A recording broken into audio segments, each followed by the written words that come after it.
ሁለተኛ ቆሮንቶስ ምዕራፍ 2 ከቁጥር 14 ጀምሮ በጌታ በኢየሱስ ክርስቶስ ስም አነባለሁ። የጌታ ቃል እንደዚህ ይላል። ነገር ግን በክርስቶስ ሁልጊዜ በድል አድራጊነት እያዞረ ለሚመራን የእውቀቱንም መዓዛ በእኛ አማካኝነት በየስፍራው ለሚገልጥ አምላክ ምስጋና ይሁን። ምክንያቱም በሚድኑትና በሚጠፉት መካከል ለእግዚአብሔር የክርስቶስ መዓዛ ነን። ለሚጠፉት ወደ ሞት የሚወስድ የሞት ሽታ፣ ለሚድኑት ግን ወደ ሕይወት የሚወስድ የሕይወት ሽታ ነን። ታዲያ ለዚህ ብቁ የሚሆን ማን ነው? እኛ እኮ ትርፍ ለማግኘት ብለን የእግዚአብሔርን ቃል ቀላቅለው እንደሚሸቃቅጡት እንደ ብዙዎቹ አይደለንም። ነገር ግን ከእግዚአብሔር እንደተላኩ ሰዎች በክርስቶስ ሆነን በእግዚአብሔር ፊት በቅንነት እንናገራለን። ቁጥር 14 ላይ ዛሬ የምንከፈላት ቁጥር 14 ላይ ነገር ግን አይደለም የሚለው ምንድን ነው የሚለው? ነገር ግን ሁልጊዜ በድል አድራጊነቱ እያዞረ ለሚመራን ክብር ለእግዚአብሔር ይሁን። ጳውሎስ ይሄንን የሚያመጣው በሮማውያን የጦር ድል ውስጥ ያለውን ነው የሚያመጣው። በጣም እንትን ነው ባይዘው ፒክቶሪያል ነው የጳውሎስ። አሁን እኔ በእውነት መስበክ አልችልም፣ ይሄንን በዚህ መጠን መስበክ አልችልም፣ ግን እናንተ ዝም ብላችሁ እንድትስሉት ግን እፈልጋለሁ።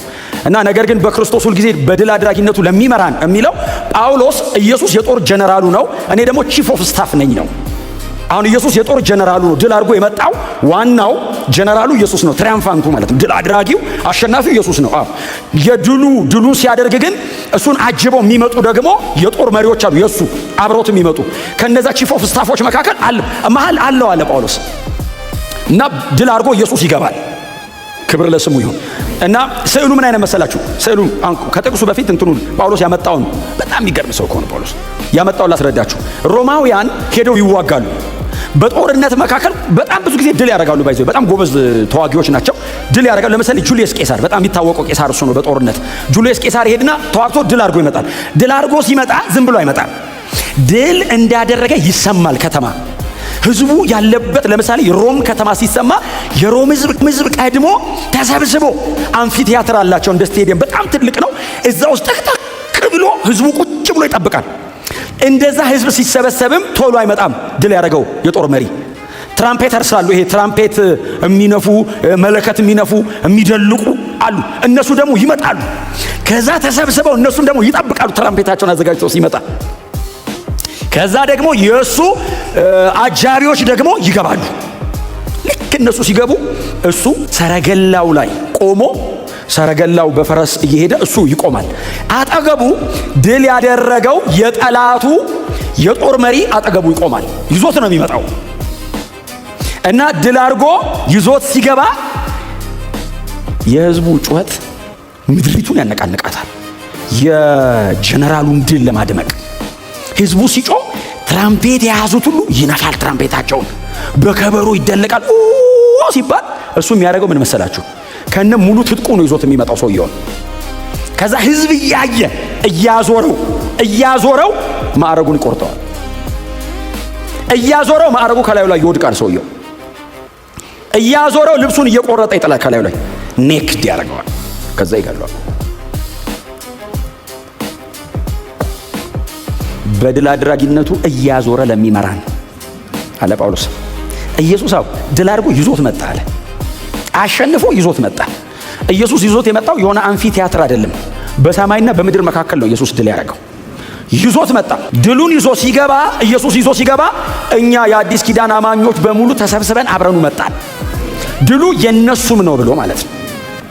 አምፊቲያትሩ ላይ ያሉት ያ ሁሉ ህዝብ ይጮሃል። እኛ እሱ ተዋግቶ ባሸነፈው እጃችን ነው ለበልባለን። አምነ አንድም የተዋጋ የለም። እዚህ ቤት ገብተን ነው ውጌ ጀመርከው አይደል? በጌታ ሳትሆን ውደቅ ብለው ይጣል የለም። እዚህ ገብተን ነው ውደቅ የለመድ ነው። ኦሬዲ ስለወደቀ እኮ ነው ውደቅ የሰራው። ኢየሱስ ጥሎት ነው ባይዘዌ ከላይ ሆነህ ነው።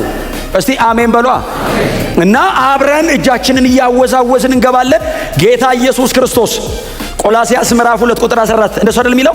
በመስቀሉ የአለቆችና የባለስልጣናትን ማዕረግ ቆርጦ በአደባባይ እያዞረ አሳያቸው ይላል። ሰይጣን መሸነፉ አደባባይ ላይ ታውጇል። ኢየሱስ ጓዳ አይደለም ያሸነፈው፣ አደባባይ ነው ድል ያደረገው። ማዕረጉን የቆረጠው አደባባይ ላይ ነው። እኛ ብቻ አይደለንም ያየነው፣ ዓለም ሁሉ አይቷል። ሰማይ አብ፣ ቅዱሳን መላእክት አይተዋል። ምድር የሰው ዘር በሙሉ አይቷል። ከምድር በታች የተጣለ በሙሉ አይቷል። በሰማይ በምድር ከምድር በታች ኢየሱስ ድል ማድረጉ ታውጆ አልቋል። ጮክ በሉና አካባቢ ላይ ነው ያለው። ሲገቡ ምን ይደረጋል መሰላችሁ? ልክ አሁን እኛ ልክ እንደ ዕጣን አድርገን እንደምናቀርበው ለአምላክ የሚቀርብ መስዋዕት አለ። በእነሱ ዘመን ለአምላካቸው መስዋዕት ይቀርባል እና ጠረን አለው። እንደ ዕጣን ነገር ላይ ይጨመርበታል። ሽታው ይወጣል። አንድ ነው ባይዘው ሽታው ሁለት ሽታ ለጠላትና ለእንትን የሚባል አይደለም። ሽታው አንድ ነው። ሽታው ሲወጣ በኃይል መዓዛው ሲወጣ አሸንፈው የመጡት ሲያሸቱት የህይወት ሽታ ነው። ያንኑ ሽታ ተሸንፎ የተያዘው ሲያሸተው የሞት ነው ራሱ። ልክ ጠረኑ ሽታው መዓዛው መምጣት ሲጀምር እኛ የድል ነው እንላለን። ለሚድኑት የህይወት ለሚጠፉት የሞት ሽታው አንድ ነው። የእግዚአብሔር የምኑ ዕውቀት ነው የሚለው ምን እንደሚለው የዕውቀቱ መዓዛ። የእግዚአብሔር ዕውቀት የተባለው ወንጌል። በእናንተ የሚወጣው መዓዛ የወንጌል እውነት ነው፣ ሌላ ዕውቀት አይደለም። በዓለም ላይ የቤተ ክርስቲያን ጠረን ሊሆን የሚችል ሌላ ዕውቀት የለም፣ ሌላ ትምህርት የለም፣ ሌላ መረዳት የለም። መልእክታችን ኢየሱስ ብቻ ነው። መልእክታችን ሁሌ የምንለው የተሰቀለው ክርስቶስ ብቻ ነው። እሱ መዓዛችን ነው። ያንን ስትሰብኩ በቤተ ክርስቲያን መካከል ሐሴት ያደርጋሉ ቅዱሳን። ድል በዚህ ውስጥ ያገኘ ሰው በሙሉ አሜን ይላል። ያው መልእክት እዚህ ቤት አሜን የተባለ መልእክት ሌላ ቦታ ደግሞ አሜን አይባልም። ጳውሎስ እሱ ነው የሚለው የዕውቀቱን መዓዛ በእኛ ለሚገልጥ ምንድነው ዕውቀቱ? የክርስቶስ ወንጌል፣ የልጁ የኢየሱስ ክርስቶስ የዘላለም ሕይወት የተገለጠበት የወንጌል እውነት። ይሄንን የሚያክል ጠረን ተሸክማችሁ ተሸታፍናችሁ እንዳትሄዱ፣ ደብቃችሁት እንዳትሄዱ ወዳጆቼ። እሱን የገለጥክ ቀን ነው ልዩነት የምትፈጥረው።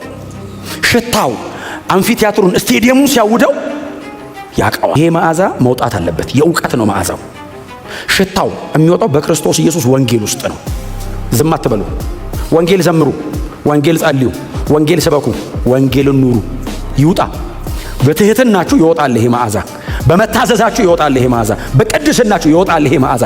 በጽድቅ አቋማችሁ ይወጣል ይሄ መዓዛ። በምትቆሙበት ቦታ ላይ ሁሉ በምትኖሩት የህይወት አቋም መዓዛው ይወጣል። ይሸታል፣ ያሸቱታል። ሲያዩ ኢየሱስን ትሸታለህ ይለዋል። አይቼዋለሁ አንተ ላይ ይለዋል። እግዚአብሔር ቦታ አይመርጥም። በስፍራ ሁሉ የሚል ቃል አንብባችኋል። በስፍራ ሁሉ ነው የሚለው። ቦታ አይመርጥም። ቸርች አይደለም የሚሸተው። የትም እኛ እንግባ ብቻ። እስቲ አሜን በሉ። የምትሰሩበት ቦታ ላይ፣ የምትማሩበት ቦታ ላይ፣ የምትኖሩበት አካባቢ ላይ ይሄ መዓዛ ይውጣ በእናንተ። ይሽተት አካባቢው። በእውነት ነው የምላችሁ፣ ከዚህ በላይ ክብር የለንም። ከዚህ የሚበልጥ ደግሞ መልካም መዓዛ ክርስቲያን የለውም። በጣም ቆንጆ ሽቶ ተቀቡ፣ ችግር የለውም። እኔ እያወራሁ ያለሁት የህይወት ጠረን ነው። እኔ እያወራሁ ያለሁት ስለዚህ ጨርቅና እዚህ ላይ ስለሚደረጉ ጠረኖች አይደለም፣ ስለ ህይወት ነው የማወራው። ከእናንተ ይውጣ ሽታው። ይሸታል። ገብተህ ቁጭ ስትል ሽቶ የተቀባ ሰው ይሸት የለ እንዴ? የሆነ ቦታ እኮ ገብቶ ሲወጣ አንዳንድ ሰው ለመምጣቱ እኮ ምልክት አለው። ጠረኑ ይቀራል እዛው። ህይወት እንዴት የበለጠ አይሸትም ታዲያ? ወንጌል እንዴት የበለጠ አይሸትም ታዲያ? ገብተህ ስትወጣ እባንን ብንን በሉ፣ ንቀት በሉ። ቶሎ ወደ ሞት የሚነዳውን ሰማይ የሚሄድ ብዙ ሰው ይዘን መሄድ አለብን። እስቲ አሜን በሏ። ብዙ ሰው መዳን አለበት በእኔና በእናንተ ዘመን። በእውነት ነው የምነግራችሁ፣ ብዙ ሰው ከዘላለም ጥፋት ማምለጥ አለበት። በምንድን ነው የሚያመልጠው? መልካሙን መዓዛህን አውጣው። እግዚአብሔር አምጣ ትበለው፣ አንተ ውስጥ አስቀምጦታል። በእያንዳንዳችን ውስጥ አስቀምጧል። የወንጌል እውነት ነው መልካሙ መዓዛ። ሰው የዘላለም ሕይወት የሚያገኝበት ይሄ መልእክት ነው መልካሙ መዓዛ። አውጡት። ይሰበር ሸክላው። ውስጥ የተቀመጠው የከበረው መዝገብ ይውጣ። የከበረ መዝገብ ሸክላ ዕቃ ውስጥ አለው። ሸክላው ካልተሰበረ እንዴት ይወጣል? ወንጌልን የሚያክል እውነት ተሸክሜ ደብቀው እንዴት ይሆናል? ሸክላው ይሰበር፣ መልእክቱ ይውጣ። አይ ሸክላውን ቫልዩብል ያደረገው ሸክላው የተሰራ እናውጃለን። ይሄንን እንሰብካለን። አንዲት ሰዓት ለቀን አንገዛም። ኢየሱስን እንሰብከዋለን። ገና እንሰብከዋለን። ጮክ በሉና ክርስቶስን እሰብከዋለሁ ብሉት።